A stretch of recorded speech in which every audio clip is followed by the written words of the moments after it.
I have to let Catherine know. Live. We're live. All right. Good evening, everybody here on Zoom and everybody else who might be watching this Tuesday, November 10th, 2020 meeting of the Yellow Springs Planning Commission. My name is Frank, and I will be sort of chairing the meeting for tonight. Will the clerk please call the roll of Planning Commission, please? Yes, Doden. Here. Pallotta. Here. Green. Here. Amend. Here. Perlis. Here. Thank you. Also present are Planning and Zoning Administrator Denise Swinger and Village Solicitor Brienne Parcels. Thank you very much. First thing that I will do is just briefly review tonight's agenda. The first thing we'll do is we'll have a review of the minutes from our October 13th meeting. We'll go over a little bit of the communications that we have received concerning some of the agenda items for tonight. Next would be the council report. Laura, will there be a council report tonight? Well, I think it's pretty well known that the comprehensive land use plan passed. So that's been in the paper. That's probably it. That's pretty it. Okay. Okay. After that, there will be a period for citizen comments, and that time is reserved for citizen comments on anything that is not on tonight's agenda. After that, we have a consent agenda item from minor subdivision application. And then we have a couple of public hearings. One, a conditional use application from Benjamin and Alyssa Bullock for a home occupation permit, and a second conditional use application for Gavin Leonard for a transient guest lodging establishment. After that, we will also be looking at amendments to the zoning code, one for off-street parking and loading requirements in B1. And then we'll also look at amending chapter 674 of the weeds ordinance regarding noxious weeds. And that's all it for our sort of active business for the night. I don't have anything listed on old business or new business on the agenda. Is there anything on old business or new business I'm not aware of? No. Okay. And then agenda planning, and then eventually adjournment. So, all right. Let's start off by reviewing the minutes from the October 13th, 2020 meeting. And I'll give the Planning Commission members a few seconds to look over each page. I'll just go through it one page at a time. Are there any additions or corrections needed for page one? No. Okay. Anything on page two? Okay. Page three. Page four. Or page five. Okay. I'll move that we accept the minutes from the Tuesday, October 13th, 2020. Second. Okay, it's been moved and seconded. Will the clerk call the roll, please? Yes, Doden. Yes. Perlis. Yes. Amend. Abstain. Thank you, Green. Yes. Pallotta. Yes. Thank you. Okay, thank you very much. Yeah, the next item on the agenda is communications, and which I believe has been entirely, exclusively letters in support of the home occupation permit for Bootleg Bagels. I think were there letters for anything else? Were they all for Bootleg Bagels? They were all for Bootleg Bagels. They were all favorable, and there were a total of 29. 29 of them, yeah. So I know a number of the names are listed in the agenda. The other letters came in since the agenda was printed. I assume the names of those letter writers will be added in later on, but thank everybody for writing in. It's nice to see that much enthusiasm out there for this. So next thing is council report. Laura, it was just what I said, the council approved the comprehensive land use Okay. plan. okay. That's it. Okay. I have a few, If I can, Josue's on. Okay. Josue. hi, sorry, I'm attending this meeting from home today.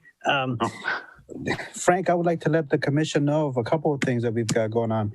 Wi-Fi project in the downtown, we've started that installation. Actually, fiber was run today, so we hope to go live at the end of the week with testing, and we could have fully functioning broadband internet in downtown early next week.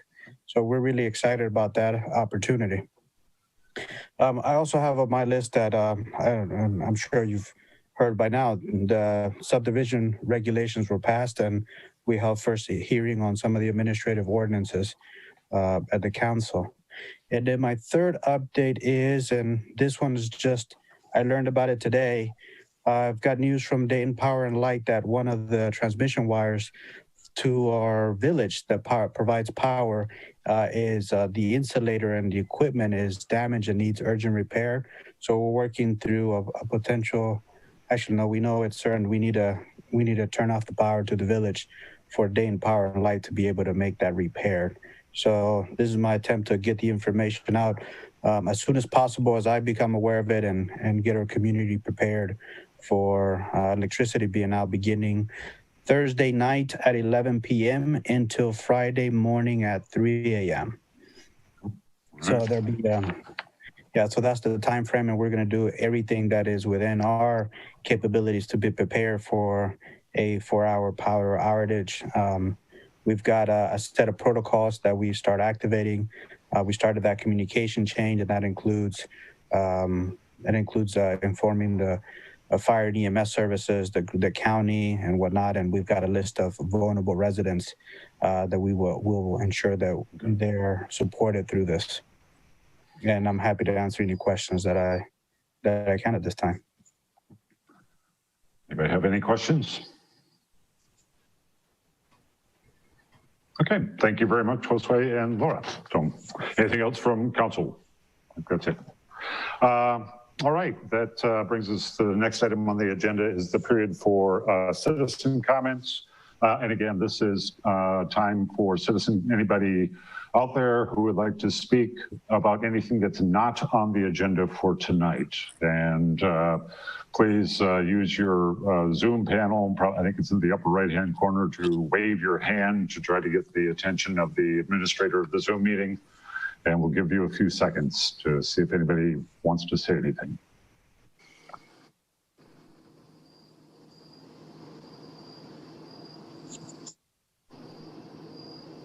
I think I'm literally hearing crickets.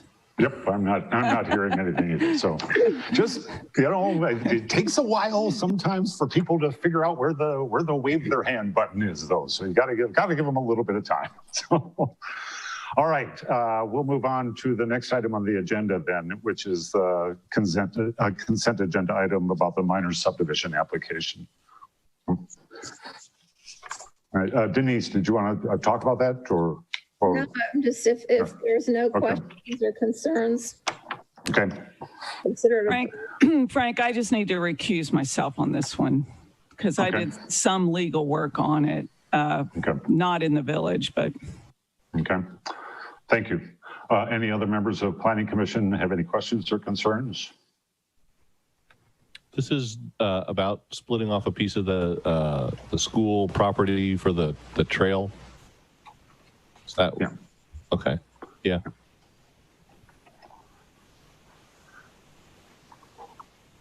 Okay, so if there's no questions or concerns from any members of the Planning Commission, then it just, since it's a consent agenda item, it'll revert back to the zoning administration then. So, all right, Thank you very much. Let's move on then to our public hearings. The first one is a conditional use application.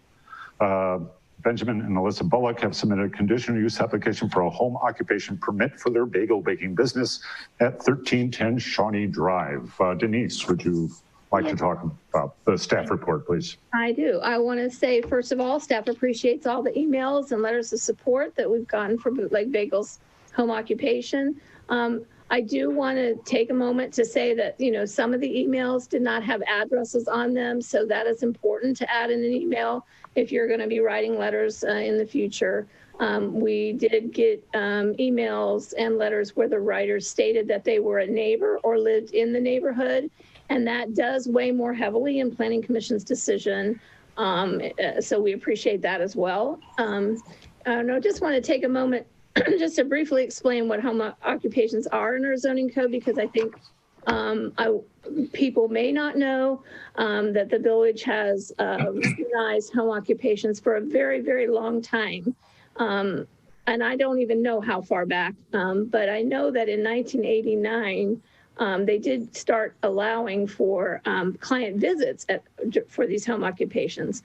We do have a big entrepreneurial spirit in Yellow Springs, and it's always been recognized. But the intent hasn't changed. It's just that the home occupation in and of itself is considered the use rather than the specific type of business. So it could be a baking business, it could be a counseling service, but we really look at it as the home occupation and what the specific type of criteria relates to that home occupation. So we just want to make sure that criteria is there to ensure that it really has little or no impact on the surrounding neighborhood. And so, you know, there's a list of criteria, as all a Planning Commission knows, that you look at. And that will just kind of lead me right into Mr. Bullock's home occupation application. Mr. Bullock's Bootleg Bagels does not have any employees other than the residents of the home. He will not be erecting a sign in his yard. There are no vehicles dedicated to the home occupation. Doesn't require any specialized equipment. He isn't going to have any outdoor storage associated with it. He did indicate that he has between 7 and 8 client visits per day, about 40 per week, and that they're just long enough to pick up their order, maybe for a couple minutes. Most park in his driveway, maybe a couple people pull up at the front of his property, but they're not there very long.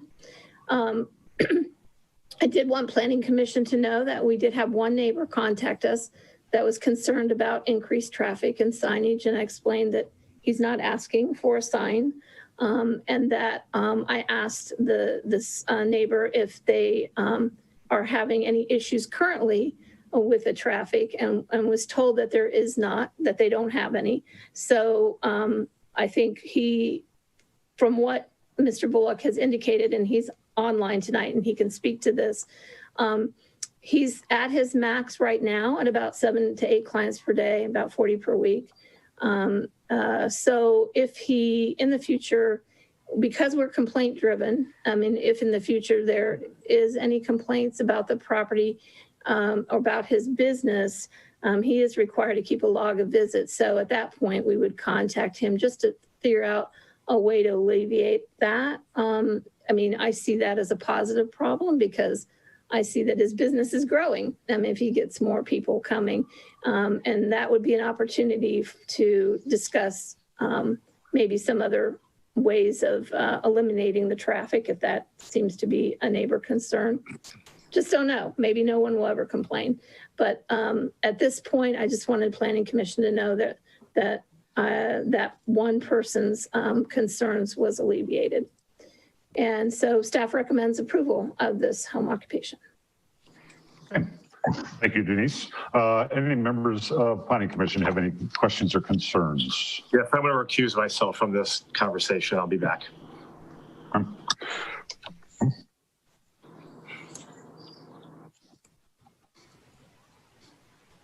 Anybody else?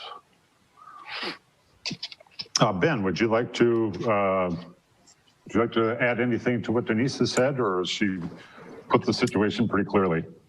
She put it very succinctly, and yeah, I am pretty much maxed out at my production and visitors, and I hope it doesn't affect my neighborhood overly in terms of traffic. So,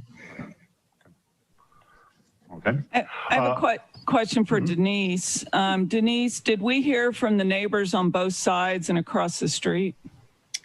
Oh, this is Judy. Judy, we got so many emails, and there were some that didn't put their addresses on. That's why. Yeah, that's We do have one person across the street who stated that it was not a problem, and someone to the side or rear who also stated that it was not a problem. Those were two who specifically stated that they were very in close proximity and that it had not been an issue for them. And there was another person further down the block who stated the same thing. She hadn't really noticed any increase in traffic.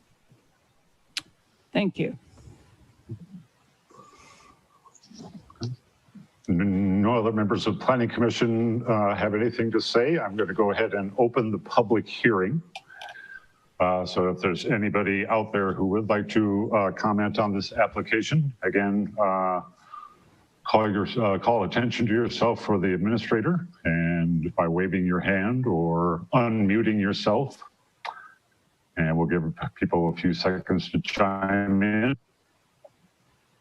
This is Lisa Krieger, and it's probably the first time that I've been a council member that I've ever participated in public comment as a citizen. But I would like to say I am really glad that I don't live next to you, because if I did, I would gain 1,000 pounds eating those good bagels. So, I mean, don't take that as a criticism, but boy, woo! Thank you, Lisa. Anybody else? Okay, well then I'm going to go ahead and close the public hearing and bring it back to Planning Commission. Now, I don't think it's, as far as recusing myself, I mean, I've had his bagels, but I don't necessarily see that as a reason to recuse myself from this decision, I hope. You're not making any money off of it, right? I'm not making any money off of it. I'm just gaining weight. You're spending money and gaining weight.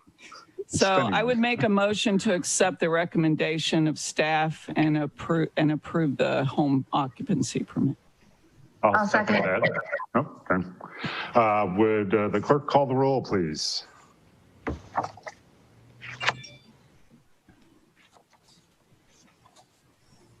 Are you muted, Judy? I'm sorry, I just got completely disconnected there. I'm not. Can you hear me? Yes. Yeah, we can hear you. Just have you call the roll. Okay, I just missed whatever happened. Okay, so who? Laura moved, and who seconded? Sarah seconded. Okay, that we accept the recommendation of staff and approve the application. Okay, thank you very much. Pallotta? Oh, I'm sorry, he recused. My error. Green? Yes. Amend? Yes. Curlis? Yes. Doden?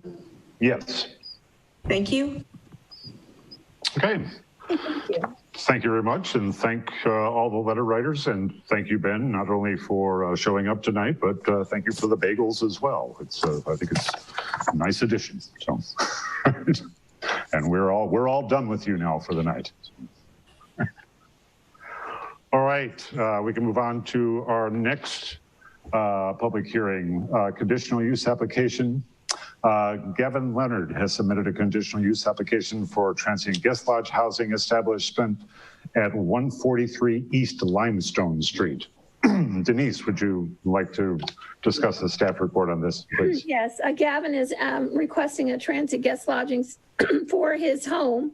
He wants to make it available for short-term rentals during times when he is out of town, when he goes on vacation.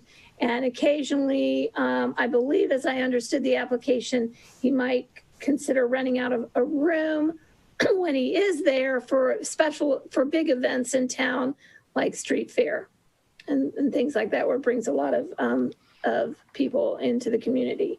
I don't see any other issues with this. He is a resident of the community, and he lives in that house all the time.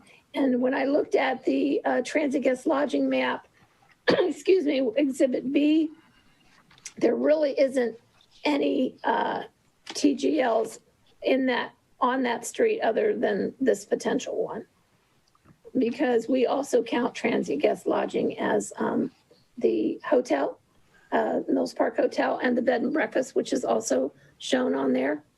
And then the other one is over on Davis Street, which is owned by Mr. Clark. So there really isn't a concentration of other transit guest lodgings on that street. And he did go ahead and get his transit guest lodging inspection, which was approved by Miami Township Fire and Rescue. And staff recommends approval of this TGL. Okay, do any members of the Planning Commission have any questions or concerns? As Dino, I had one, with the hotel being so close and just the neighborhood in general. I've driven down the neighborhood obviously several times, but no one else has complained. There hasn't been any issue from anyone in the area about with his potential Airbnb, with the hotel being there. Everyone else is quiet.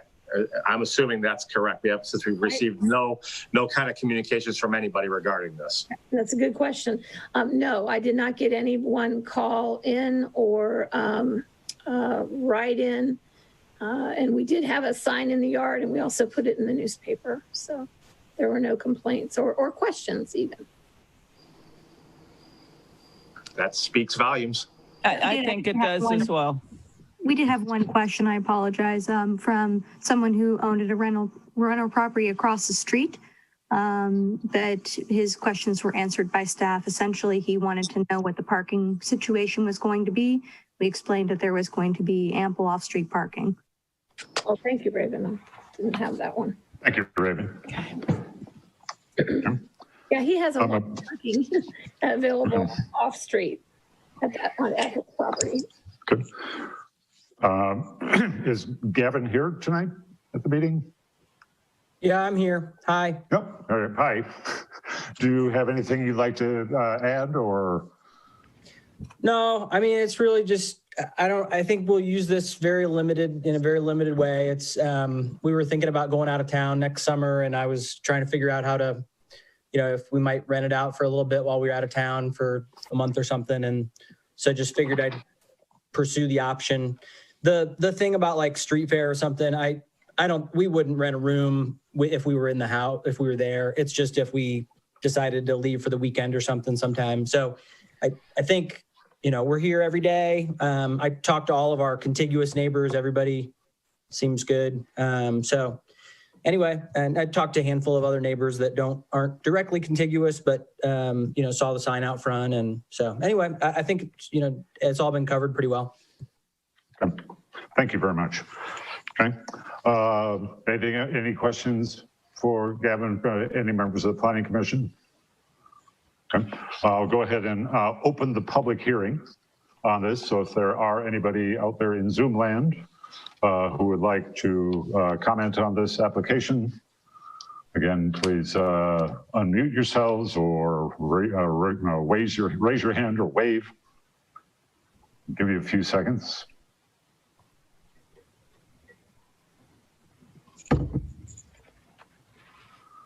Okay, not hearing anything, so I'll go ahead and close the public hearing and bring it back to Planning Commission. Are there any remaining questions or concerns any members of the Planning Commission have?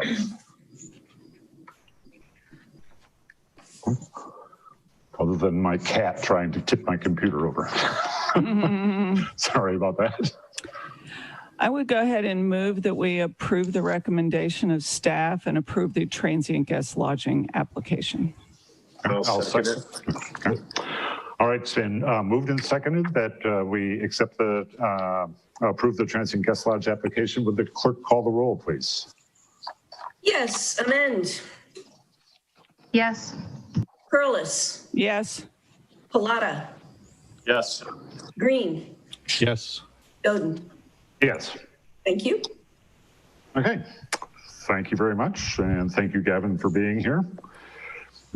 All right. And so that brings us, I guess we're now up to amending chapter 1264, off-street parking. So, at the last meeting, excuse me, the Planning Commission, excuse me, did instruct staff to return with an amendment to remove parking minimums in the downtown area. So this section 1264, chapter 1264, I don't know, Raven, if you can put that up, off-street parking and loading. Still loading. Still loading, okay. There's two areas where staff has made amendments. One is on page 5 in your packet. There we go. And if you've had a chance to read that, we were suggesting that because there just is little or no space for off-street parking areas, we are always faced with these large exemptions in order to allow people to have a business downtown. So we're just, I put language in there specifically about encouraging alternatives and such as shared use private parking lot agreements with adjacent property owners, including information on peak hours of service where maybe one is open at a certain time and others at another time. They can possibly share parking areas and what their estimated maximum number of customers are. Adding some more bicycle parking facilities on their private property, and requiring their employees to maybe park further away. So Denise, I got a question about that. So the thing that you added, so really the regulation is that we don't have a minimum for downtown. Correct. Okay. And then the stuff that you added, it seems to me that that's like, it's almost like kind of an explanation of it, you know? It is.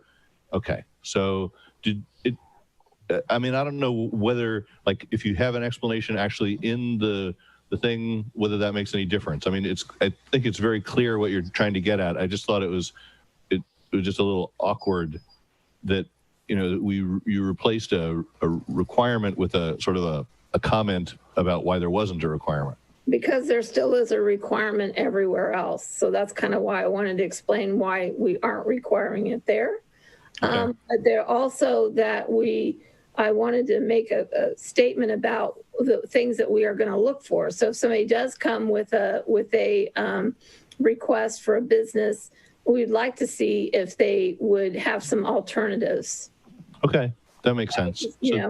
So this is just it's sort of like, you know, we aren't totally giving up on the idea that this is an issue. We're looking for alternative ways of dealing with it. Right. Okay.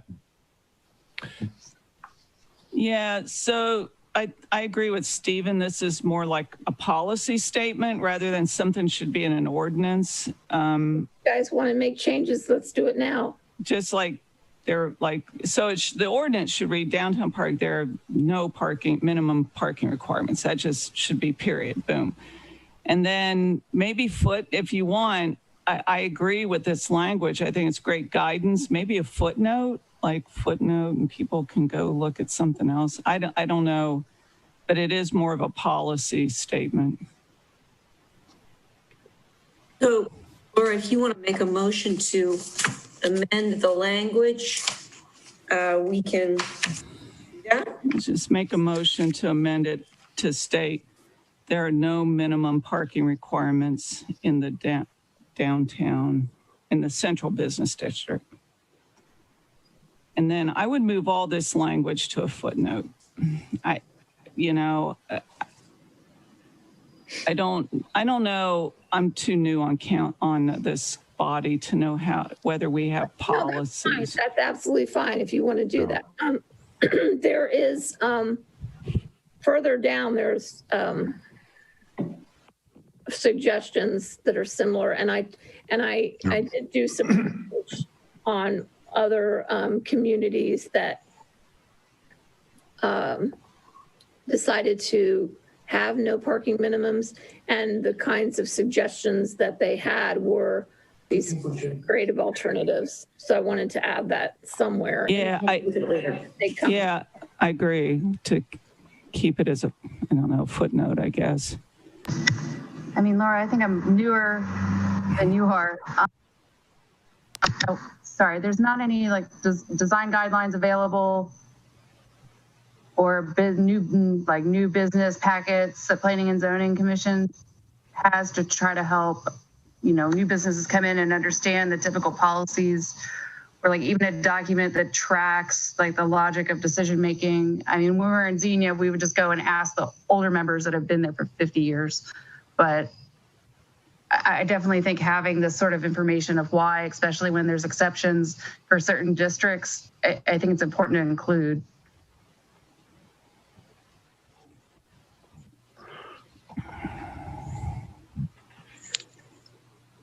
I wonder if we could phrase it, sort of taking what you said, Laura, that there are no minimum parking requirements, but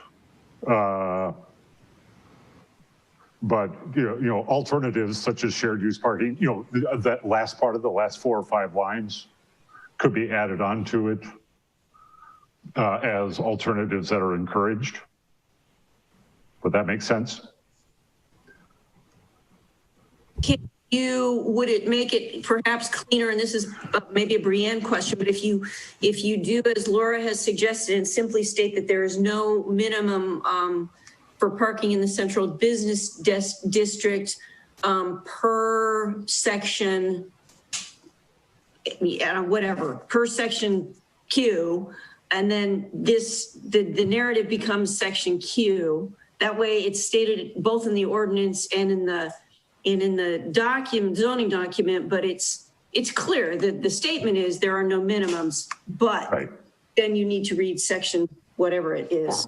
Yeah. And when you were saying here's why, I think that acts as a little bit of legislative history to the next planning commission, whoever comes down the road in 20 years and says, well, this is the reason they did it. If we include a short policy statement to the effect of, these are historic structures, they were built before we even had a parking policy. So I think, what you pointed to, Judy, putting part of the policy statement as a separate cue in terms of what alternatives may be encouraged could be done, or you could just say pursuant to the village's parking policy, because if we have signage posted about policies, then, I mean, that puts people on notice that the policy may have been updated. But that's more of a technical question in terms of, again, how much legislative history do you want to incorporate into your ordinance? And what's a policy statement? How about Josue and Denise, you just make this I don't know if you have a policy handbook for your office, but this goes into that maybe. We haven't. We've just always had this very long guidelines for parking. And we used to allow, a 25% decrease of parking if it was in a downtown area, but that just still isn't enough. As we've seen. I did read the packet. This is an ordinance, right? Am I correct? Is this an ordinance? Yes. Yeah. So, yeah, do you have a parking guidelines policy manual or something? No. Yeah, this would be great in parking guidelines for central business district. I don't want to lose this language, but. Yeah, I mean, parking guidelines for, so I guess I'm questioning what are you asking us to do again? Create a parking guidelines policy for the central business district and put this language in it. Well, I might suggest that it's going to be more accessible to future planning commissions if it's contained within the document. I mean, I absolutely see the wisdom of creating a guidelines document, but for the maybe 1 in 10 or 15 cases you get where it does involve downtown parking, if you've got this language embedded in the zoning code, I think you're less likely to potentially lose sight of it. Okay, then it certainly doesn't hurt to have the language in there, does it? Yeah. So yeah, it does, because it's not enforceable as an ordinance. You can't, ordinances are punishable by, if you violate them, by a minor misdemeanor or misdemeanor. So you can't violate policy language. How about going back to the footnote idea? Is that just seems like a simple, it wouldn't, all these things, it wouldn't be bad to have a separate policy, but just, to keep everything together, at least it'll be there, and so that people can understand the history and the intention of this. Yeah, so make it a footnote. So I'm amending my motion to make it a footnote and put like legislative history or, something, rationale. Well, can I ask a question about that? A question. I have a question too. I just I need to hear what Sarah was stating because I didn't catch everything she stated. Okay. I know she's dealt with this with Xenia, and can you state? So there's 2 ways that we ended up dealing with these kind of issues. We could put it within the comprehensive use plan under each district for some of this legislative history on these, bigger issues for changes so we could track them. I don't think that, with how things seem to work in Yellow Springs, I don't think a footnote is a bad idea. I think design guidelines would be an excellent idea, but that's a big, big chunk of work to do for the business district, but it would help give, a resource that people are used to looking at when they're about to do something in this high density area and give the history and have the flexibility where it's not ordinance. So we're not having to follow the structure, but we can have all the information and all the ideas, alternatives available. And it's something that's easily to hand, you can hand it to someone and say, here you go, kind of look at this to get some options. And so you can have a better understanding of what this ordinance is trying to do. What I think the key is, though, is that we keep the information. So when this comes up again later on, we can know the logic and know why and see where we were and where we're going and make sure that we're doing everything equitable to everybody. So can we just keep there are no minimum parking requirements in the B1 Central Business District. The Planning Commission encourages creative alternatives such as shared use private parking lot agreements, that statement. Or can we say, or even rather than encourage the Planning Commission, I mean, when someone brings their plan forward, if it is a conditional use, are we going to want to see that maybe they've attempted to look at that? Yeah, the last sentence of this, what you've got in gray, is what is clear for everybody. It gives them something to go with if they're coming in as a new business. The last part in gray makes perfect sense. Okay. So let's just keep the last part and the new sentence that Laura suggested. We'll take out the other part and figure out a place to put it within our future policies.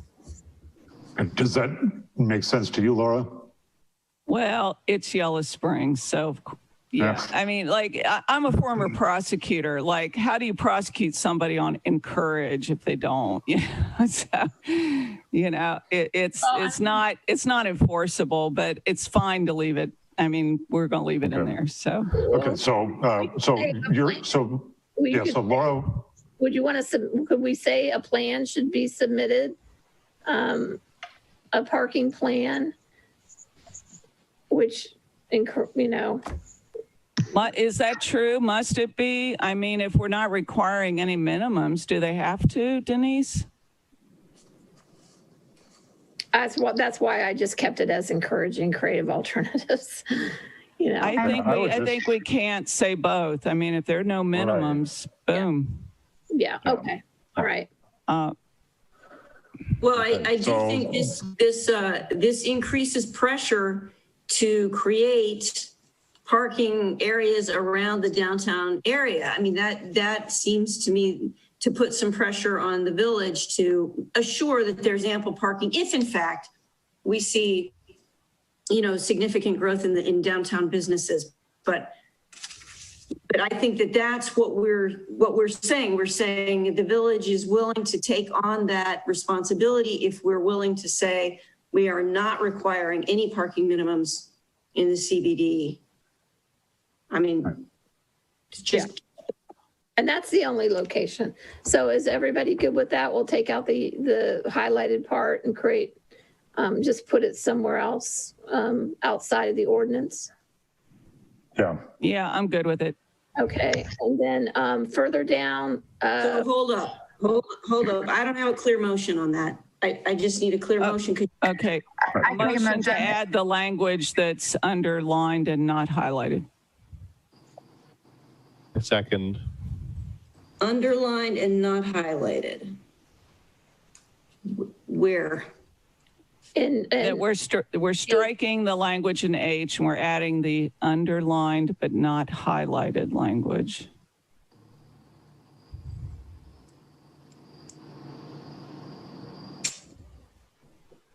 Oh, would you just add it to the screen? Because I'm looking at the screen and it looks. Looking at the screen, right? Yeah, it's requirements in the B1 Central Business. Yeah. Okay. So you are moving to add the sentence, there are no minimum parking requirements in the B1 Central Business District, and to strike the remainder of that section. No. But leave in the planning commission encourages creative alternatives. Yeah. Yes. Yeah. So include the language away. There. The Okay. last sentence.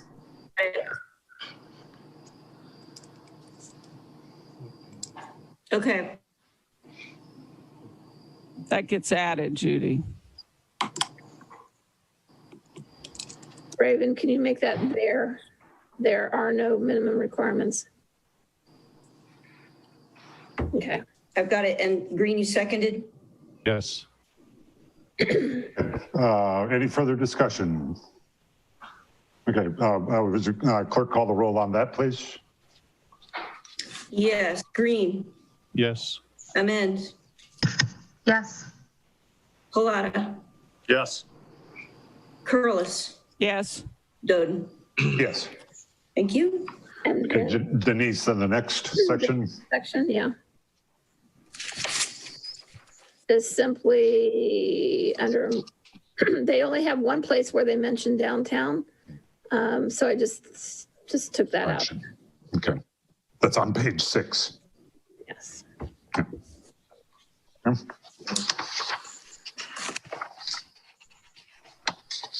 Do you think that's going to cause a problem, Denise, requiring 2 spaces in the downtown for residential? I think we're going to get a lot of variances. Where it was the only place that I noticed it was multifamily residential dwellings. But see, we still require multifamily residential dwellings in other places.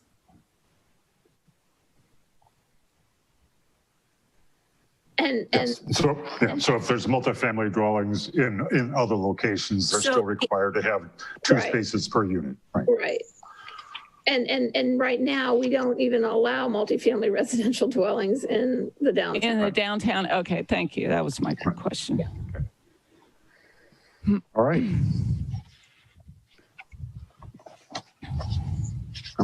Do we need a motion to accept that change?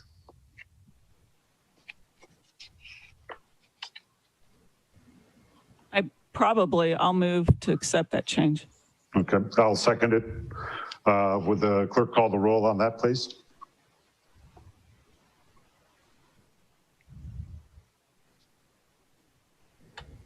You're muted, Judy. You need to open a public hearing.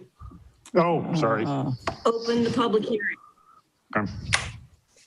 All right, so talking about the changes that we've discussed to downtown parking, we'll open the public hearing. Give people an opportunity to chime in by either unmuting themselves or raising their hands.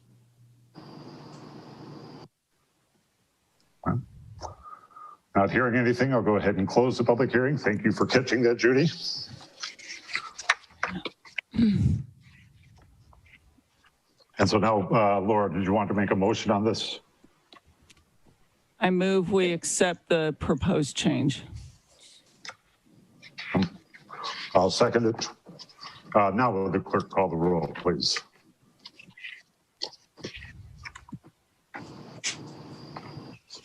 Carlos, Yes.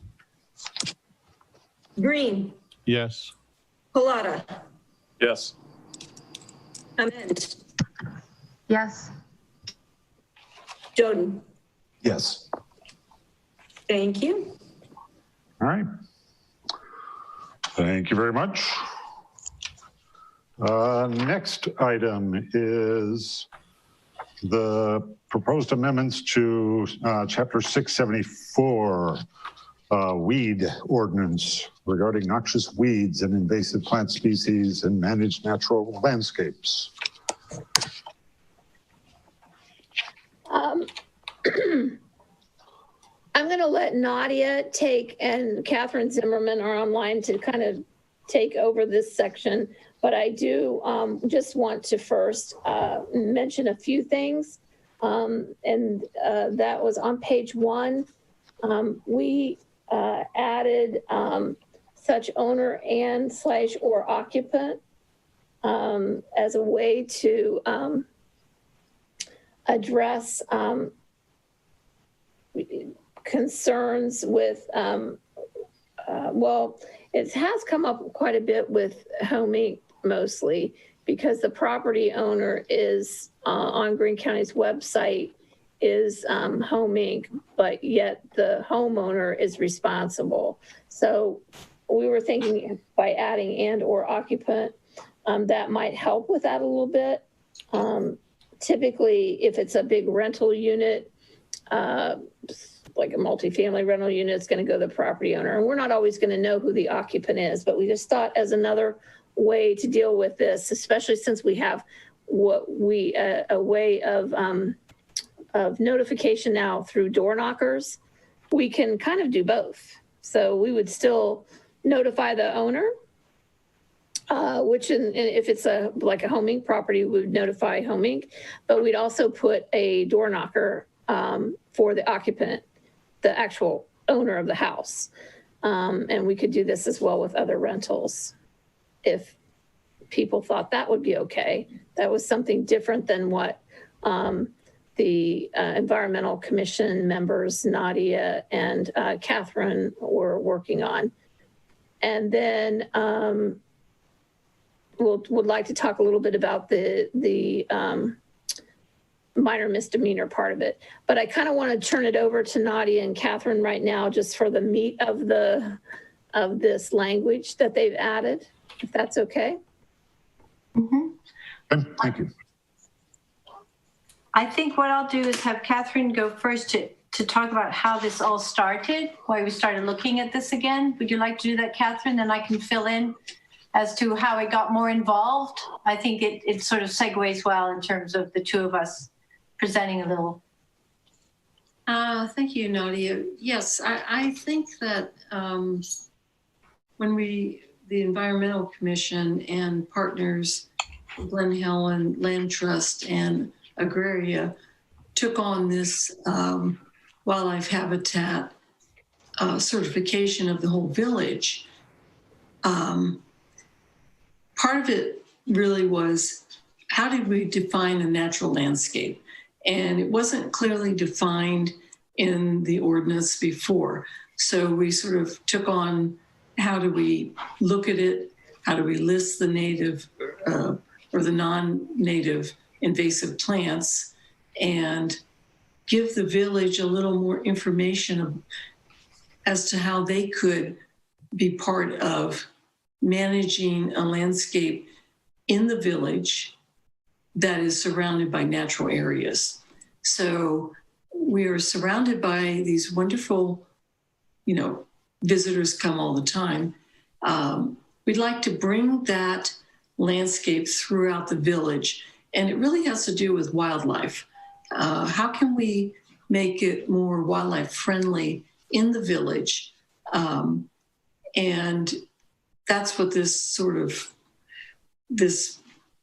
program that we started to get the village certified as a wildlife habitat through the National Wildlife Federation. That's how that began with many partners. And we have been certified. We did it very quickly. And I think silver lining in the pandemic was a lot of people were at home and they wanted to just focus on their yards. So what we did in tandem was put out a lot of information through media, newspaper, Facebook, radio, to try to get people to really kind of get it. And in this process, one of the things that we wanted to do was really look at what the ordinance was that the village was operating under. How can we change that to make it more wildlife friendly? So we began that process, and Nadia and I and the whole team have, basically weighed in to try to make that part of what Yellow Springs is all about, to make Yellow Springs a model. And when we got certified and put it out there on Facebook, it was shared in all kinds of communities around Yellow Springs, and actually like everywhere. We had 50 shares and 6,500 views on it. So that was a pretty successful launch of our Yellow Springs initiative to make this something that we want other communities, not just Yellow Springs, but other communities to really get on board with. We need to be more wildlife friendly, and we can do it. And that is part of our program, especially with EC and the Habitat team, to make sure that people understand and have the tools to get on board with this program. Thanks, Catherine.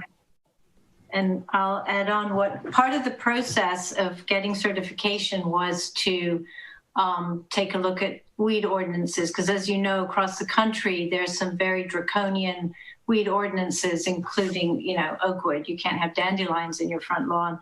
And so Catherine took a look at it and started tweaking, and it was really good because for some of us who have been on EC and actually wrote the original ordinance, which was for managed natural landscaping. And so luckily this was brought forward as this process, and I started reading it again. It's like, whoa, wait a minute, we really need to work on this. So it was through collaboration of the EC and a lot of consulted with Laura, consulted with Deanna Newsom, consulted with Deward, who initially worked on that with me.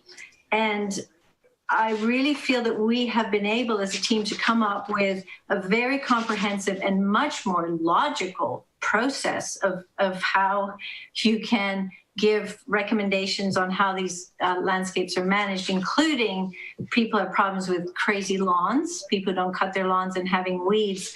And we really feel that the way this has been written can assuage anyone's fears who are worried about lawns going crazy, or it has to do with sight, egress, ingress, and things falling on top of sidewalks and lines of vision. So this is the language that we are recommending. It came through a lot of hard work and consultation with various people who have been involved in this process. So we're open to questions or concerns. So, so Nadia, I got a question. There's a couple of the things that are on there that are on sort of the blacklist and the gray list. So yeah. Tree of Heaven and Giant Hogweed show up on both. So does, I don't understand the logic of having this something on both. You know, the blacklist would say that you couldn't have it, and the gray list says that it's you know, you shouldn't plant it. And so yeah. If it's on the blacklist, it wouldn't necessarily need to be on the gray list. Right, and I'll tell you, one of the issues that came up, and we're hoping that this would be the discussion that would be brought up. Tree of Heaven, okay, Ailanthus, that is a huge tree. So if somebody has to cut it down like immediately, and they can't afford it, you know, so these are just the other issues. So that's why it was on both, because yes, you should cut it down, but then maybe you can come up with a plan of action as to when you're going to cut it down. Does that, because later on, if you see the part B, it says are strongly advised to recommended. Here it is. That was a question we were going to ask Laura. For the second list, where is that? Yeah, it says are strongly advised to consider a management plan for the control and removal of these species. You know, so basically, I think, would you agree, Catherine, we would put that question out to Planning Commission to see what they would recommend on that? Well, if we want to look at what Ohio state, you know, the state of Ohio has done, they banned that tree. Yeah. And 38 trees. Now, it doesn't go into effect until 23, I think. No, that's just for the calorie pear is the only one that's exempt. No, there are 38. Oh, okay. There are 38 that are banned, and Ailanthus altissima is one of those. So what I was recommending was that we put in this ordinance things that Ohio is already banning. That makes a better statement, in my sense, to anybody reading this ordinance, like, wow, this is a banned plant. We shouldn't be doing this. Is it banned that you can't plant it, or is it banned that you have to cut it down? We cannot sell it. Now, in terms of what citizens can do, well, who's going to, like, I don't know, manage that? Go around and see who has it. My neighbor has it. On all sides of me, I have invasive plants. That's one of the things that I've thought, and what do we do? Because mostly neighbors don't want to go out and report other neighbors and say they've got bad plants or they're not, you know, doing this. But if we have an ordinance that at least says this is a banned plant by Ohio standards, and this has been passed, maybe 2 years ago now, I think that at least Yellow Springs should have an ordinance that says these are not just invasive plants. They are banned in Ohio for sale. Now, they made it like a 5-year out. I forget, you know, exactly when they were banned, maybe 18.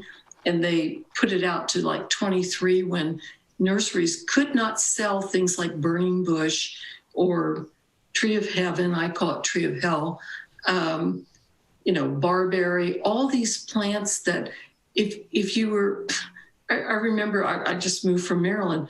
I got a flyer during the fall, all these great fall foliage plants, they were all invasive plants that are all banned by both Maryland and Ohio. So Ohio is really ahead of the game. And I think we should be right there, lockstep. We should be saying that these are banned plants, and we should be trying to educate. That's one of the pieces in our wildlife habitat initiative, that we need to educate people and say, look, this is not a good plant. I've had people just recently post on our wildlife group, I have a burning bush. I'd like to know what would be really good to plant in front of it to make it look good. We've got to get people's mindsets out of like what's good for them and what is good for the environment.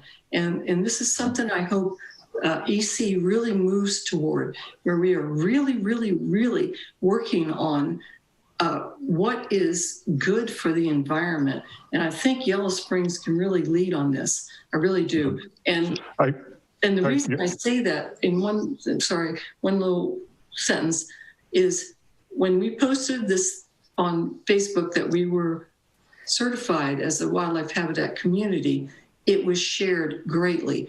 People want this information, and we can be a real leader. So I guess I just think that it ought to be on the, you know, if you aren't telling people they have to cut it down, then just leave it on the sort of the second list. I think it's in terms of, I totally agree with this whole thing about the native plants. I live right next to the glass farm, and, you know, we're constantly cutting down the honeysuckle, and, you know, I'm just thinking about this in terms of like, how do you actually enforce it and make it work? And if you put it on both lists, it's confusing, and you're giving two different messages. You put it on the gray list, and then it's clear. Yeah, because I was concerned if we go to section 674.02B, which is page 2 of 10. It is prohibited for an owner, agent, or occupant of any privately owned lands to allow prohibited noxious weeds as defined by Ohio code to be permitted upon the owner's premises. And, you know, that language seems pretty clear in terms that these are not allowed, and that just seems to suggest that they would have to be gotten rid of. And to go from the 8 plants that were originally listed there to now bumping that up to 36. And maybe that's, you know, Steve, maybe that's what you were getting at as well a little bit, that, you know, I think is a potential problem there. Are people going to see that? I mean, I know I see that, and I'm going through the list of plants there, and the vast majority of them I don't even recognize. Yeah. One thing we do have is we have, and getting back to a comment that was being made earlier about the enforcement mechanism of it, you know, how I don't know how that first section would be enforced or equitably enforced. Can't we enforce in the respect of, don't plant these. This is your list of don't plant, don't have them. Right. If you do have them here, and we can't tell you to get rid of them, but when you decide to get rid of them, get rid of them. But we're not going to say strong arm you and say these must go or else. That's not going to work. Well, so that first list is you have to remove, and the second list is the don't plant. Right. May I say something? Yeah. So basically then the ailanthus should be struck from the first list and you put it on the second. Was that how you would recommend it? Yeah, if we can't, so let's just, I guess, Frank, what you're getting at is like, how do, you know, if you have all these things on here, how does this get enforced? I mean, this is saying that these things have to be removed. Well, and I have a real issue with always going forward. You know, how are people supposed to know what these plants are? Well, and they can still buy them at a place. I definitely don't think it's, you know, it's not our job to be burdensome if they can legally purchase something in the state of Ohio. I think it's great that we're going to educate people. I think it's great we say, you know, new development can't put these in, and you can, well, again, that would go back to design guidelines for what people are not allowed to put in to new developments or remodels. But there's a giant burden of education, and you definitely can't, you know, punish people based on a lack of education on the plant life that they have in their yard or could still leave from the state of Ohio. Right. I mean, it's always got to be on a going forward basis. It's got to be on a going forward basis. I mean, I completely agree that there should be banned items. Yes, don't plant these going forward. They're out. But Right. if they're there now, we can't enforce that. You can't enforce that on a resident. I mean, we could educate them and say, please, it would be good to get rid of it, but it's already there. But it's got to be on a going forward basis. Yeah, and you could even try to raise funds so people could go around and have money, available by grant to remove these things that are invasive as part of the education, process and the help of removal. But just blankly going through, like, you're going to get a misdemeanor charge, a fine. There's a huge education, gap between what these plants are or are not. Can I say something? May I speak? Yeah. Yes. So we do have a link to the Ohio Invasive Council that people can go to that has incredible photographs. And actually what we find is that people will find it quite interesting because they don't even know about these plants. So the whole point of this, the whole point that we have ordinances, is that this reflects the values of our community. And it's about putting in writing what we value as a community, which has to do with the environment, with habitat, with having a healthy planet, with the carbon sink. So this isn't about, as Dino was saying, it's not about going after people and saying you can't do this, can't do that, but it could spur a conversation with your neighbor and saying, are you aware that this is a problem? So the point is this list is part of the scientific discovery of the state of Ohio's Department of Agriculture that these plants are not good and they shouldn't be here. That is a state mandate. So the thing that you point to, the Ohio invasive plants. So I went on that today, and I don't believe that all of the plants that you have on here are shown. Right. At least I didn't see pictures of all of them. And that was something else I wanted to bring up about this, which is that I think this is great, but how you communicate to people what all these plants are, it doesn't seem like that's adequate. I mean, because there were things that, I didn't see that there was a picture of. And the thing that you got here is actually, as an ordinance, it isn't just a statement of values. This is saying that, shall cause the following to be removed, cut, or otherwise destroyed. And then it ends up with saying that it's actually penalties. Doesn't it have someplace in here that it's Yes. That penalties is up for you to decide. That's not what we're recommending. That's totally up to the Planning Commission to decide what they want to do with that. That was just put in there. Frank, could I make a quick statement really quick? This is Raven. Yes. I just want to kind of clarify a little bit the ordinance and how it is enforced, which is my job, one of my many jobs. Really, it is completely complaint driven. We do have the staff or the time to go around and really nitpick people's yards. But we do have people that have asthma or severe allergies that will occasionally call in and complain about ragweed, which really aggravates their respiratory symptoms, which they already struggle with. So honestly, since I've done this, and it's been a little over a year now, we've had one citation that actually made it to the mayor's court, and there was no really massive penalty to it. And then we had another ticket issued earlier this year, and the person took care of it before they got to that point. So we give people a lot of chances. We don't take a very punitive approach to this at all. And it is more of an education and more of a, being patient with people and giving them a chance. As for the identifying of a lot of these plants, I don't know what half these look like either until I Google them. So it could be the kind of thing where perhaps I could put together a pamphlet for people that has pictures so that they can know about it ahead of time. I'm happy to do that if that helps at all. That would be terrific.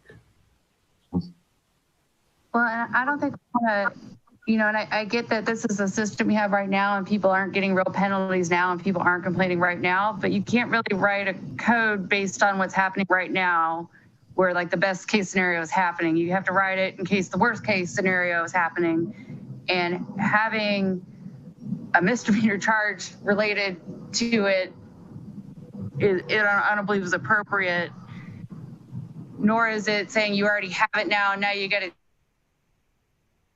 to be able to do it to everyone. It makes me feel very uneasy that we're putting a lot on education and cost on people that probably don't even know that there's an existing problem, and maybe education and making this kind of loose and having the education and then trying to go out and do more community work before something is put in with so much teeth. Well, can I say something? The Habitat group are working on putting together a website.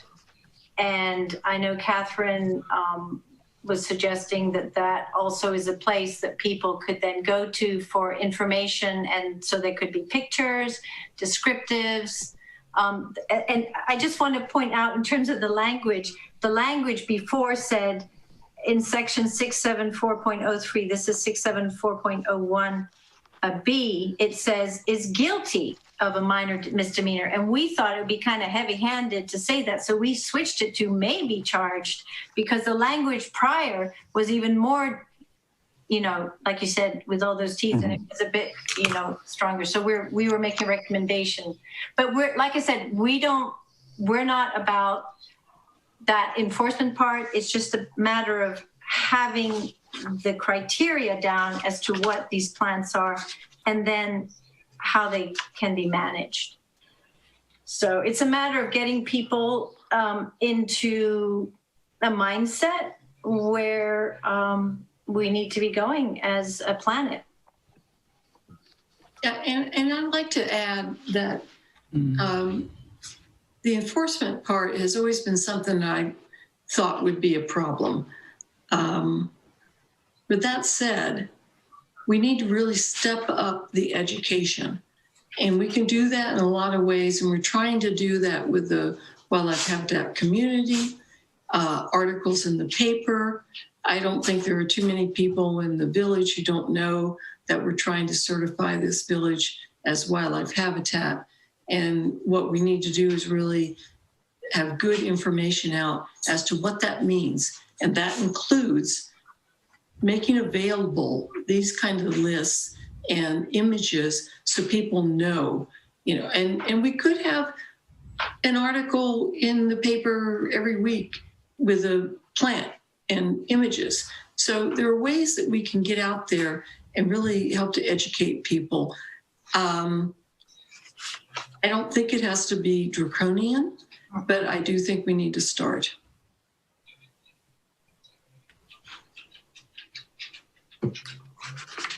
Anybody else on Planning Commission have any questions at this point?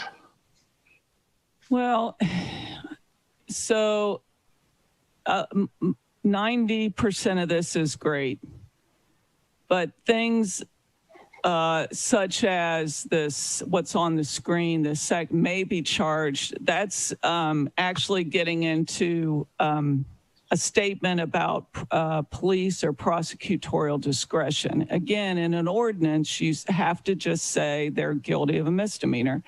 Whether the police charge it, whether Raven follows up, that's all the discretion part of the enforcement, whoever's going to do the enforcement. So I'm not voting for it if it says may be charged, because that's not appropriate. I think everywhere where it says and/or occupant is great. I would leave that language, but I was trying to figure out if I made a motion, much of the rest of the yellow, like for images of, well, that's all midrash. That's all outside the ordinance. Like the staff can tell people where to go to find images if they can't Google themselves. So that doesn't belong in an ordinance.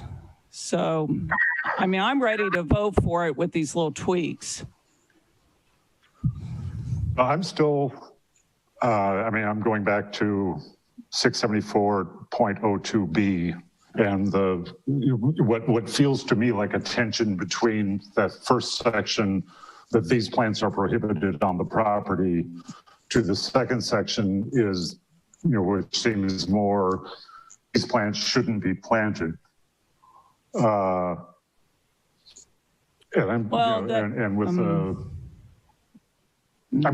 understand it, but I'm troubled by the language and that remains, or that was left in here in 674.02B.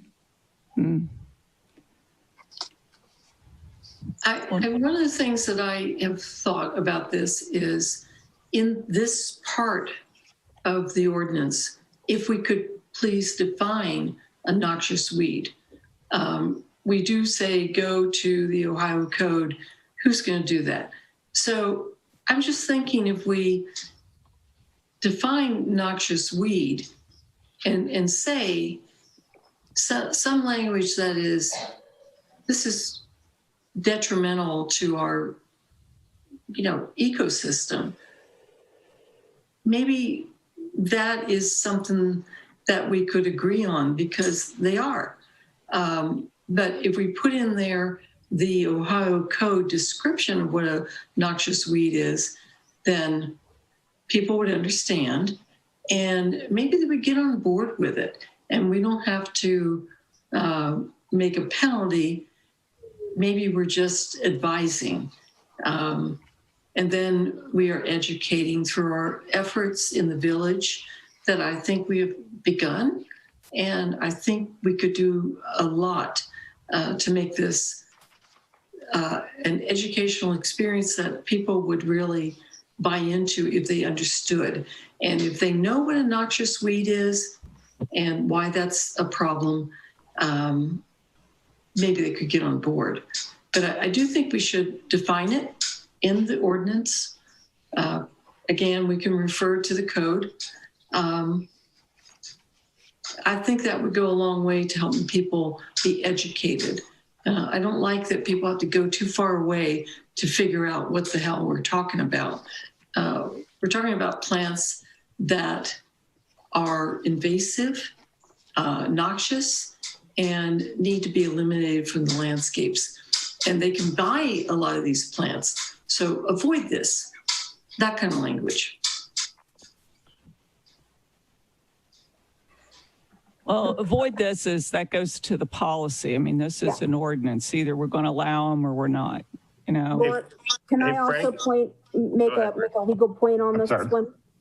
She asked regarding the revised code's definition of a noxious weed, and the revised code specifically says these plants are noxious weeds and proceeds to list them, and then says, and anything else designated as such by the Ohio Director of Agriculture. It does not give a definition saying it's an invasive plant. Right. It says the following plants are noxious weeds. And I'm actually going to be it's not just the administrative code section under 901. It's 550, chapter 55, 7904, where they're talking about the destruction of brush, briars, weeds, and thistles along highways. And then also a different section under agricultural seed certification and labeling definitions, 90701. Yeah, I was going to point that out. And I would assume that most of those lists of noxious weeds from the state of Ohio were probably primarily designated that way because of their relationship to agriculture. Yes. Yeah. And yeah, I was going to mention that there is no definition. I think the word noxious is pretty strong. And the fact there's a list there, because I think if we put too much in there, that could be part of explaining to someone what defines that weed as noxious. That could be part of the education. But I think noxious is a pretty strong word. So and I'm just wondering, in terms of Laura's concern about this is an ordinance which by definition has to contain some level of enforceability. What if the enforceability aspect of it is limited to any new development, any extensive re-landscaping on any, large piece of property, like a development, a subdivision, things that you have some level of control over. And then the educational piece is more what's geared to the residential properties, which are way less enforceable.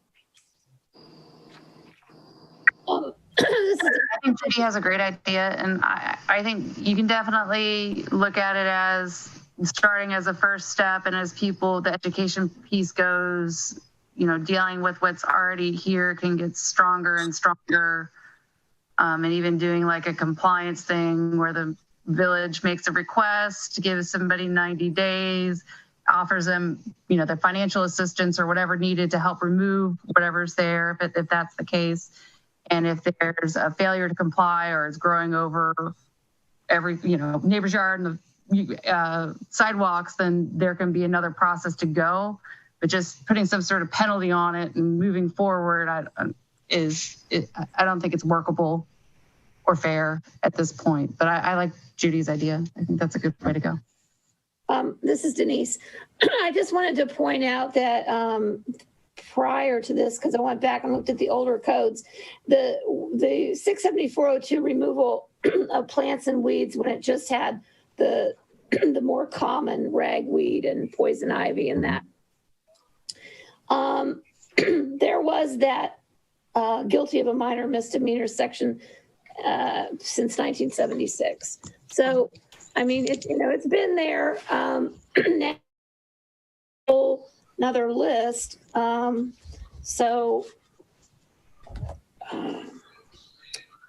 think that, and I think that was kind of geared a lot more to like our tree lawns and our, maybe we can do what, Judy's suggesting too, and Sarah, just moving forward. But I mean, we have, my point is we've had the guilty of a minor misdemeanor since the 70s. However, it was a very concentrated. Very small, a much smaller list. Yes, yeah. Very small. Well, they criminalized everything back then, and obviously criminalizing things is not the way to solve a lot of problems. So I don't know if we should just keep doing it because that's how it was. Are you saying we've lost the war on weeds? Let's not overreach. We're overreaching. Dino, were you trying to say something earlier? Yeah, earlier, I think it's just what Judy and Sarah just went into. I mean, this has got to be on a going forward basis of new developments, infill, anything that's going forward. Yes, I'm in total agreement. There's no reason to have these plants even available going forward for anybody that's doing anything new. And to take it a step further, if a resident is doing landscaping, is going to do some landscaping, that they've got to run it through, that they may have to run through Denise through something if they're changing a lot of landscaping or just the fundamental area of their property. Yeah, that's where enforcement can come into play and say, okay, you're going forward, you're changing. It's almost like grandfathering. Once you decide to touch, well, then you got to come up to code. I mean, it's just like a business. If I start remodeling the business and I've been grandfathered to do certain things, then if I start doing too much inside, boom, you come right up to code of whatever the code is for today. So having said that, that's probably the easiest way to go forward. It's really hard to be far reaching on a resident and say, hey, I'm looking for you and you've got something in your yard and I'm coming after you. I don't want that. No one wants that. No one wants to have that going on there. But I think what Nadia was saying too is that we want to educate. The further we could educate people, like that's a good thing that could reach a resident that's already got pre-existing, if you will. So we could look at it that way, and it makes it a little bit cleaner, and it doesn't make it criminal. As Sarah said, we're not here to be criminal. We're going to come down. The law is coming down on you. That's not what we want. That's not I don't think that's the intent of this. And I think even Laura said it, but just make it clean going forward makes it easier for all of us. And for the residents that are here, educate, just as what we said. We could educate them and educate them and educate them. And the message gets sent. I'd like to say that, going forward, I don't know how much more development will be going on here in this zip code. So that might be tiny. Whereas we do want to make sure people have information. I'm not for criminalizing it, but I think it needs to be in an ordinance that this is not a good plan. We can in my opinion, leave out the, you're going to be charged, but I think it needs to be in the ordinance that these are not good plants. Putting it in, and perhaps you can enforce it with new landscapes and that kind of thing, and go out there and do a check of what's in the landscape. But I think on the bigger picture, we need to make sure that people know that these plants are really bad in their landscapes. And if we don't put that in the ordinance, then they're just not going to know. I don't think many people look at the ordinance. I would look at really trying to educate in outside groups or the village to help people understand. I think our wildlife habitat initiative is really doing that. And we're going to keep doing that. It would be really nice to know that Yellow Springs actually has these plants in an ordinance saying, no good, don't do it. Sorry, the dog. No. I think you have a good opportunity with how active this on Facebook, that it would be very easy to start doing weekly posting, showing pictures of what these plants look like. You know, it's a very inexpensive way to get the word out and get people starting to do this work on their own. I doubt you're ever going to see many people be resistant to it. You know, I think it's a great idea to start working on it. I just worry about the criminalization and putting a burden, you know, on that 90-year-old person who can't do their yard and has a neighbor that's bad. And, you know, you got to kind of think of those situations when you do these codes to make sure you're not having unintended consequences later on. May I speak? May I say something? Yeah. So the whole point is not to criminalize this. And the whole idea was that there is a time, a transition where there's room for someone to learn. Like Raven had to call someone in, I don't know, Spring Glen Drive, and because a neighbor complained and got on their case about stuff, and they responded right away. But it's like there has to be time where people can be educated. And we actually did a lot of research in other parts of the country, other states, where they had these kinds of ordinances. And we actually changed some of the languages to make it a little bit more progressive and open. So just having a list of weeds, like you said, most people don't know what those are, right? And so who's going to go and tell you that you've got Phragmites growing in your pond at the bottom of your garden?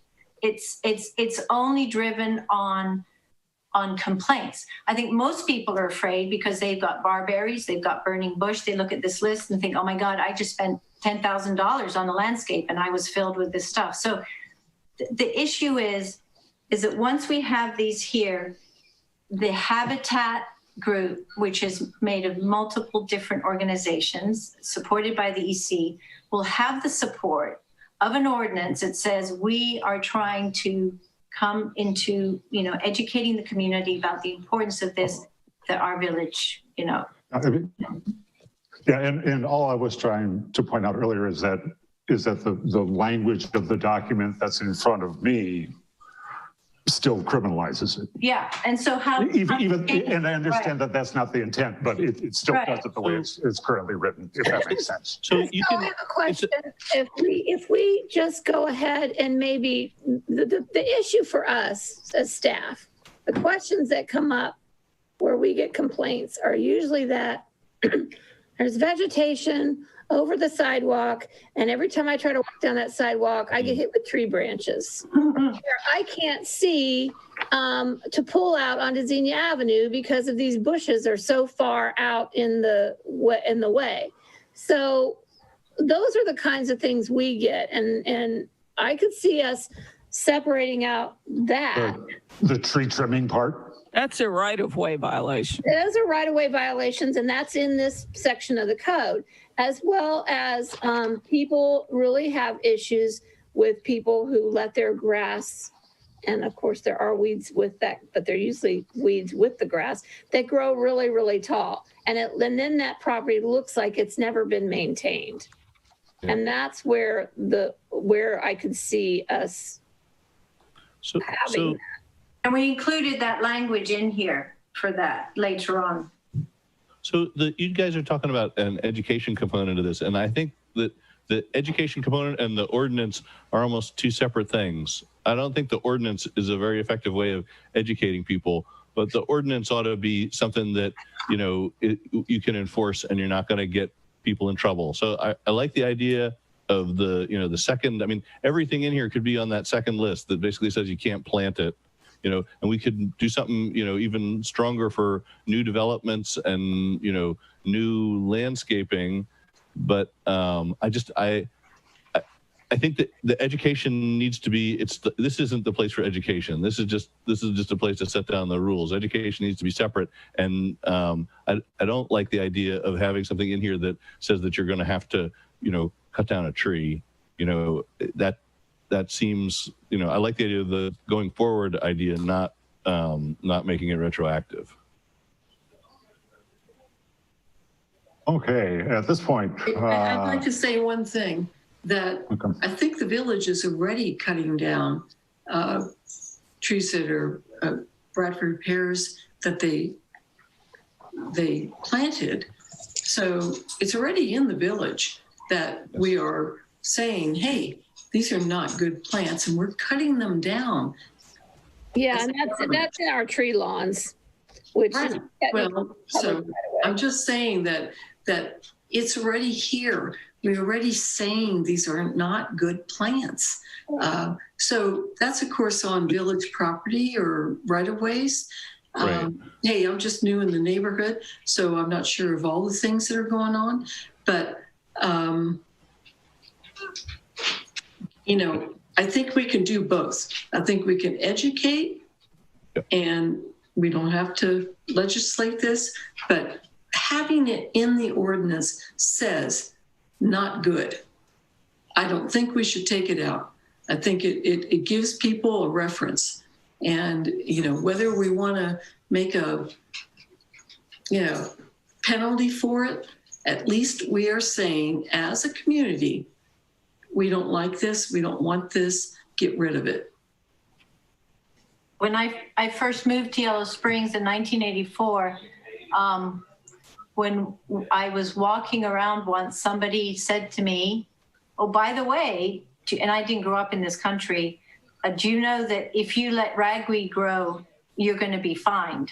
That was in 1984. So this is not new in terms of having penalties for noxious weeds. So the point is there is language in, this was the list from the first ordinance. You got it. Yeah. So the point is, we just added to it because science is showing that it's bigger because it's more of a problem. So, that's the new biology that's coming up as we evolve. We should acknowledge that. I hope we're science-based. Now, Judy, do we need to have a public hearing on this? Yeah, although I'm not sure what we're having a public hearing on at this point. Right. Yeah. I think that we need to really come back to this again. That's what I was thinking as well. Before we take this to council. We're not having a meeting in December. I don't think there's a super rush on it. So, we could come back to this in January. Is it a possibility that this could be made into an appendix like we have for recommended tree lists that we give to developers and property owners in the planning code? Hey, there is going to be a little bit of rush on this, because when this annexation comes through and the builder starts coming with a plan, we want to have a plan in place just for this reason. I know someone said that we're not building. We got a lot of building coming. When this annexation goes through, if it goes through, there's a lot of building that's coming. So something's got to be put in place and put in play. Yeah. No, one of the suggestions that I'd like to make is maybe with a couple members of Planning Commission, I'd certainly be willing to work with members of the Environmental Commission to work on the language of this in order to get it prepared for our next meeting, whether that's in December or January. Yes, I would. I can do one meeting on it. I don't think it would take much. No, I don't think so either. And I'd certainly be willing to meet to work on that as well. Is that agreeable to people that we go ahead and set that up? Yes. Be happy. Nadia and Catherine, does that make sense to you guys? That would be great. It would be wonderful. Okay. Because then we have more time instead of dragging everyone. Yes. Yeah, and it's difficult what we're trying to do is it's even more difficult to do it over Zoom than it is trying to do it face to face. And I think we could get this put into a better package by working on it a little bit more. Frank and Laura, Nadia, and Catherine are going to work on this. Yes. Yes. And then just share that, your recommended amendments to this. Right. Staff. Yeah. At our next meeting. Thank you. Okay. Thank you, guys. Sorry to take so much of your time. All right. And is there anything you wanted to mention about the managed natural landscape? I mean, that's all good information in there, and that's just really clarifying further. I think was everybody okay with that language? I think that was really, it was very, very helpful to explain better what that means. Yes. And I really like that as well. So, okay. All right. We'll just let staff know, and we, make Raven too. She'll make those changes as well. And we'll put it hopefully on there isn't a December meeting of Planning Commission, so we'll put it on the January meeting. And then it's approved at that point, it can go on to council. Okay, thank you, Nadia and Catherine, for being here and for all your work on this, and thank all the members of Planning Commission for your ideas and thoughts as well. Very helpful. Thank you. Thank you. Thank you. Okay, that gets us then to old business, which I don't see anything. New business, anything? Agenda planning? Agenda planning we have in January. First of all, I just want to mention we're not going to have a meeting in December, and there's a couple reasons why. One, the first meeting of council is the 7th, which would mean the second meeting of Planning Commission is the 8th. That's just a real burden for staff, and it's so close to. We never do that. We never do that. So then that pushes us into the second meeting of December, which is the 15th, and I have vacation time that I need to take. So that's moving us in. We never took a break this year.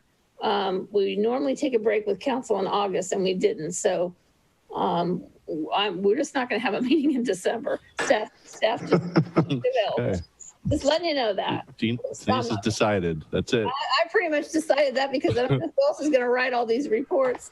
So we'll meet in January again, and at that time we have a transient guest lodging possible application. They've not hit my desk yet. Possible accessory dwelling unit. We'll bring this back, and I'm sure there's going to be a number of things that are going to come up in between that time. Okay.